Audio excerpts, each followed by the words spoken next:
This is Michael Slackman with the New York Times in Cairo, Egypt. The aftermath of the Iranian presidential election continues to reverberate across the Middle East. Now that the protests have filled the streets of Iran, people across the Middle East in the halls of power and on the streets are looking on both in amazement and concern over where this will lead. I think there are a lot of young people who looked with surprise at the outcome of this election. To begin with, Ahmadinejad was widely admired in the region. He's very outspoken, very defiant, and in many ways spoke truth to power, which is what young people here are looking for. They felt he was speaking for them, against the West, against Israel, against their frustrations with the status quo.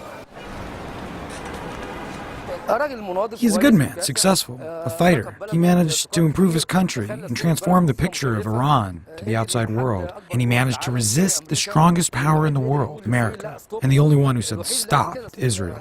No one else could do that. If Mousavi was elected, the first thing he might do is to stop the relationship with Lebanon. Not the entire relationship. But he might decrease support for Lebanon by halting support for Hezbollah. At the same time, they were surprised, I think, to see that so many Iranians felt very strongly against Ahmadinejad and felt that they wanted to come to the streets and protest against his re-election. I wanted Ahmadinejad to be replaced because he's provocative and he has a bad manner. You feel that Iran itself is isolated because of his style and ways. He left the country isolated. لازم يكون هو احنا نبص كشعب مصري ان موسوي احسن من احمد نجاد لان احنا جربنا احمد. As Egyptian people, we know that Museveni is better than Ahmadinejad because we tried Ahmadinejad, and he wants wars because he believes in power. Power will not gain anything. For peace, you need diplomacy. We hope that Museveni will win and that the Mufti will make a quick decision.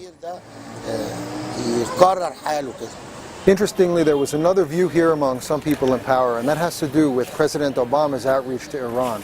Some of America's allies in Arab capitals had been concerned that the United States would cut some kind of grand bargain with Tehran that might undermine their interests in the region. That fear was increased at the prospect of a reform president without Ahmadinejad there. But there are some people now who are saying that with Ahmadinejad re-elected, the face of Iran will reflect the policy of Iran, and they are less fearful of this kind of grand bargain. They're happy that Ahmadinejad is there because they say he's easier to hate.